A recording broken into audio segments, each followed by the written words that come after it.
का फैक्टर आ जाता है इसमें, या फिर अगर आज पेपर हार्ड आए तो मुसीबत। पिछली बार क्वेश्चन इजी था। पिछली बार कंपैरेटिवली बहुत हार्ड नहीं था, लेकिन फेयर था क्वेश्चन।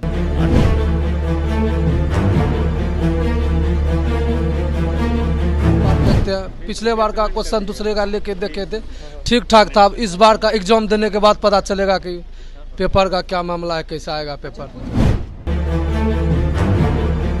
हम लोग 5th फ्लोर पे थे, नीचे देखा था कि मतलब लोग पेपर लेके बाहर निकल गए थे, तो वो तो था ही।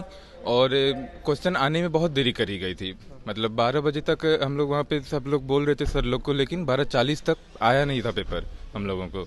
नमस्कार, मैं अभिषेक आनंद और आप देख रहे हैं न्यूज़ फॉर नेशन। देखिए, बीपीएससी परीक्षा को लेके बिहार में एक बड़ा विवाद बन गया है। अब उसके बाद देखिए, आज 4 तारीख है, 4 जनवरी है, और आज बापू परीक्षा परिसर में जिन अभ्यर्थियों का एग्ज़ाम कैंसिल किया गया था और री एग्जामिनेशन की घोषणा की गई थी आयोग के तरफ से, तो देखिए उन्हीं में से टोटल पटना में 22 सेंटर सेलेक्ट किए गए और उसके बाद आज उनका परीक्षा है। और उन्हीं में से एक केंद्रों पे जो कि चिड़ैयाटार में मौजूद है, हम वहाँ पे पहुँचे हुए हैं और चलिए कुछ अभ्यर्थियों से बात करके जानने की कोशिश करते हैं कि आयोग का जो ये फैसला है, री एग्जामिनेशन सिर्फ बापू परीक्षा परिसर में जिन अभ्यर्थियों का परीक्षा कैंसिल हुआ है, सिर्फ उनका री एग्जामिनेशन हो रहा है। इस फैसले से अभ्यर्थी खुश है कि नहीं, उनसे खुद बात करते हैं और जानने की कोशिश। बार जो आपकी परीक्षा हुई थी वो बापू परीक्षा परिसर में हुई? जी, बापू परीक्षा परिसर में। फिर से री एग्जामिनेशन हो रहा है, आप लोग इस डिसीजन से खुश हैं?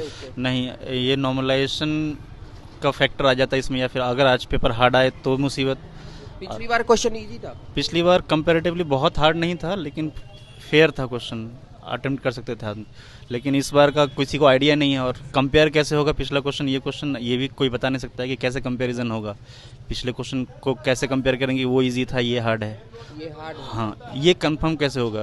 ये कंफर्म कैसे होगा? एक सवाल है कि आयोग जो मतलब कहीं ना कहीं नॉर्मलाइजेशन इस चीज़ से लागू हो रहा है, आपको लग रहा है? नॉर्मलाइजेशन तो नहीं, लेकिन अनफेयर हो रहा है। ये एक तो है, क्योंकि सेम एग्ज़ाम सेम पोस्ट के लिए अलग अलग एग्ज़ाम, अगर नॉर्मलाइजेशन नहीं है तो फिर कैसे डिसाइड करेंगे कि ये सही है सबके लिए? ये 13,000 के लिए या तो ये बेनिफिशियल हो सकता है, या फिर ये 13,000 के लिए ये हार्ड भी हो सकता है।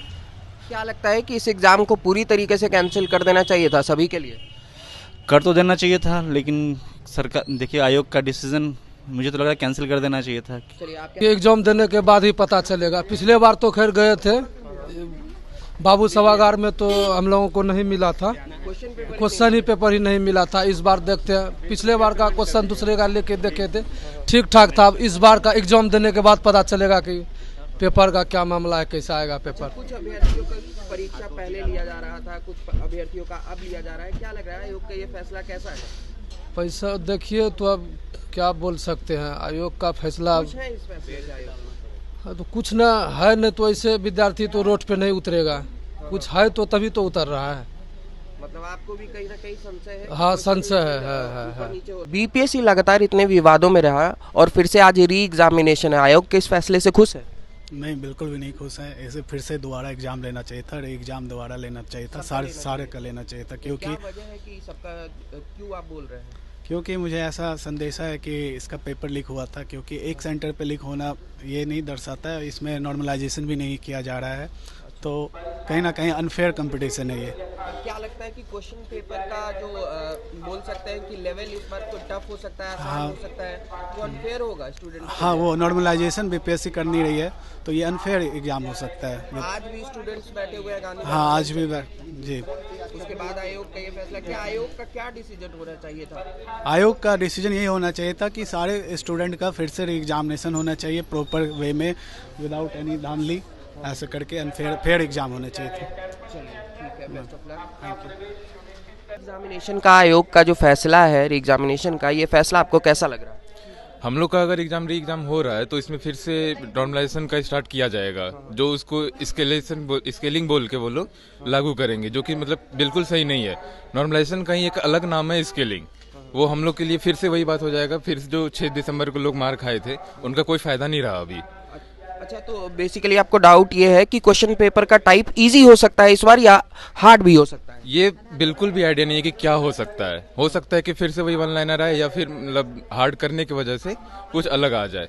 तो लगता है कि री एग्जामिनेशन सभी अभ्यर्थियों का होना चाहिए था ताकि क्वेश्चन पेपर सेम रहता। हाँ, सभी, क्योंकि सभी का जरूरी था। नॉर्मलाइजेशन अगर नहीं करना है तो सबको लेना जरूरी है, क्योंकि सब फिर एक साथ एक पेपर में दे पाएंगे एग्जाम।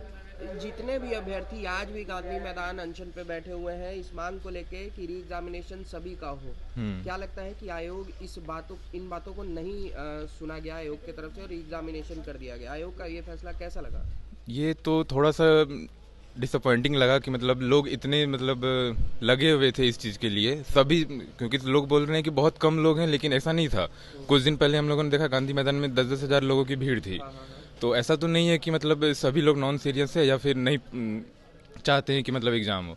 एग्ज़ाम के लिए तो सब चाह रहे हैं, तो एक आयोग को मतलब थोड़ा सा तो सुनना चाहिए था, और सरकार भी हमारी सुनी नहीं अभी तक, तो ये तो थोड़ा डिसअपॉइंटिंग है। लेकिन आयोग कह रहा था कि वो वहाँ विद्यार्थी नहीं है, उपद्रवी लोग हैं जो मांग कर रहे हैं री एग्जामिनेशन की। लेकिन आप लोग तो परीक्षा देने आए हैं, एडमिट कार्ड है आपके हाथ में, फिर भी आप री एग्जामिनेशन की मांग कर रहे हैं। जी, मैं तो कहना चाहूँगा कि हाँ, री एग्जामिनेशन हो, सबके लिए हो। और जो मुख्य कारण है वो भी एक बार दर्शकों को बता दीजिए। जी, मुख्य कारण यही है कि वहाँ पे पेपर लीक की बात आई थी, और हम लोग 5th फ्लोर पे थे, नीचे देखा था कि मतलब लोग पेपर लेके बाहर निकल गए थे, तो वो तो था ही। और क्वेश्चन आने में बहुत देरी करी गई थी, मतलब 12 बजे तक हम लोग वहाँ पे सब लोग बोल रहे थे सर लोग को, लेकिन 12:40 तक आया नहीं था पेपर हम लोगों को। परीक्षा देने आए हैं, री एग्जामिनेशन की मांग उठ रही थी अभ्यर्थियों के तरफ से, लेकिन आयोग इस फैसले पे नहीं आया। आयोग का जो ये फैसला है री एग्जामिनेशन, सिर्फ बापू परीक्षा परिसर में जिनका सेंटर था उनका, ये फैसला आयोग का कैसा लग रहा है आपको? देखिए, ये जो फैसला है ठीक तो स्टूडेंट के लिए नहीं ही है, क्योंकि इसमें जो हुआ था उस दिन, उसमें एग्ज़ाम हम लोग का कैंसिल हो गया था, और मतलब एग्ज़ाम सही से हुआ नहीं था। तो और क्वेश्चन जो है समय से पहले ही मोबाइल, व्हाट्सएप वगैरह पे चालू हो गया था आना 12:30 बजे के आसपास से। तो कैसे आपको पता चला कि पहले क्वेश्चन पेपर आ गया था? ये बाद में जब हम लोग सेंटर से बाहर निकले ना, क्योंकि हम लोग उसी सेंटर पे थे, बापू परीक्षा परिसर में ही, तो हम लोग जब देखे कि हम लोग पूरा वेट किए 12:30 बजे तक, जब क्वेश्चन हम लोग को नहीं मिला, और नीचे जो हम लोग का 5th फ्लोर पे था और जो 1st फ्लोर पे लड़का लोग था, वो लोग नीचे आकर के कंट्रोल रूम से जब अपना जवाब मांगने लगा कि समय सीमा के अंदर हम लोग को क्वेश्चन क्यों नहीं मिल रहा है, तो उसके बाद वहाँ से जवाब आया कि आप लोग वेट कीजिए, आप लोग का जितना समय मतलब होगा ज़्यादा तो उतना ज़्यादा फिर समय दिया जाएगा। लेकिन इसमें 12:30-1 बजे तक भी क्वेश्चन हम लोग के रूम में नहीं आया। हम लोग का 5th फ्लोर टॉप फ्लोर पर था, हम लोग के रूम में क्वेश्चन ही नहीं आया। क्वेश्चन ही नहीं मिला?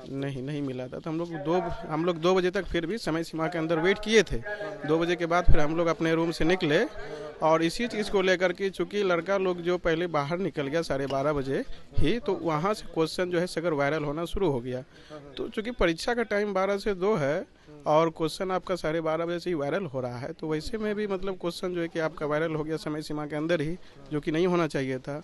और इस चीज़ को लेकर के जो लड़का लोग धरना दे रहे हैं, और इसके साथ काफ़ी शिक्षक लोग भी हैं, तो शिक्षक लोग जिसको तैयारी करवाते हैं वो लोग तो बेवकूफ़ नहीं हैं, क्योंकि उन्हीं के मार्गदर्शन में सारा स्टूडेंट तैयारी करता है। और इस बार सवाल उठाए जा रहे हैं कि क्वेश्चन पेपर जो है सेम तो नहीं हो सकता है, या तो इजी हो सकता है या तो आसान हो सकता है जी, या तो हार्ड हो सकता है। देखिए, क्वेश्चन पेपर अभी तो हम लोग अंदर जाने के बाद ही पता चलेगा कि क्वेश्चन का क्या स्टैंडर्ड है, क्योंकि पिछले बार जो स्टैंडर्ड था वो चूँकि जो पिछले 2 बार जो एग्ज़ाम लिया गया 68वीं और 69वीं का, उस लेवल का क्वेश्चन 70वीं बीपीएससी का नहीं था।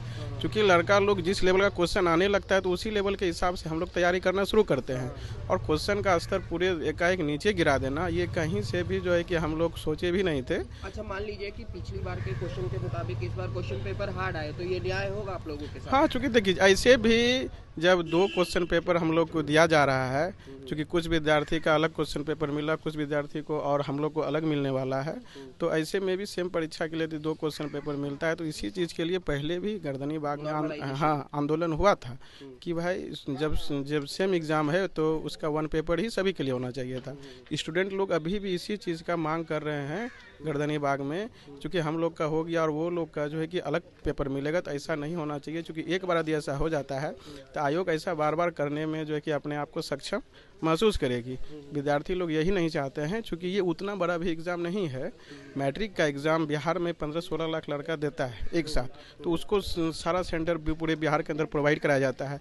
हम लोग का तो उतना संख्या भी नहीं है, 4.5-5 लाख है, उसमें भी कम ही स्टूडेंट अपेयर होते हैं परीक्षा हॉल में। तो ये वन पेपर जो है कि एक बार में सबको कराना कोई बाहरी बात नहीं है। सरकार चाहेगी तो आसान से करा सकती है। क्या लगता है ये एग्ज़ाम कैंसिल कर देना चाहिए था सभी का?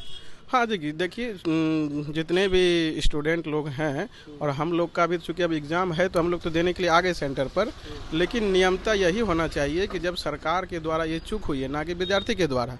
विद्यार्थी तो पहले से भी मांग करते आए हैं कि आप निष्पक्ष और सही ढंग से परीक्षा करवाइए, और जो है कि मतलब इस ढंग का यदि नहीं करवा पाया तो ये सिस्टम का दोष है, ना कि लड़के का। हम लोग तो समय सीमा के अंदर जो है कि बापू परीक्षा परिसर में भी पहुंच गए थे, इस बार भी आए, और इस बार भी यदि परीक्षा में हम लोग को क्वेश्चन नहीं मिलता है या लेट मिलता है तो मेरी गलती नहीं है, आयोग की गलती। तो उसको अपनी गलती मानते हुए परीक्षा को पूर्णतः रद्द करना चाहिए और पुनः सबका फिर से परीक्षा वन पेपर में लेना चाहिए।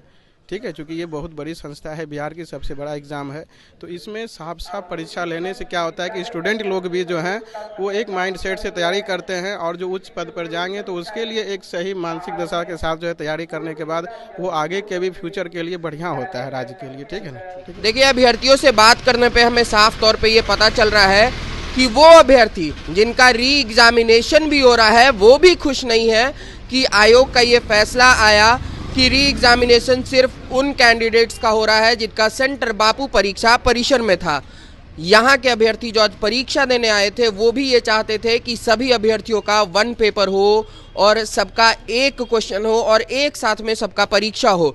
और कहीं ना कहीं जब इन सब चीज़ों पे बात हो रही है तो अभ्यर्थियों के मुंह से नॉर्मलाइजेशन शब्द का भी इस्तेमाल हो रहा है। उनका कहना है कि कहीं ना कहीं क्वेश्चन में ऊपर नीचे तो ज़रूर होगा, और आयोग के इस फैसले से अभ्यर्थी खुश नहीं दिख रहे हैं।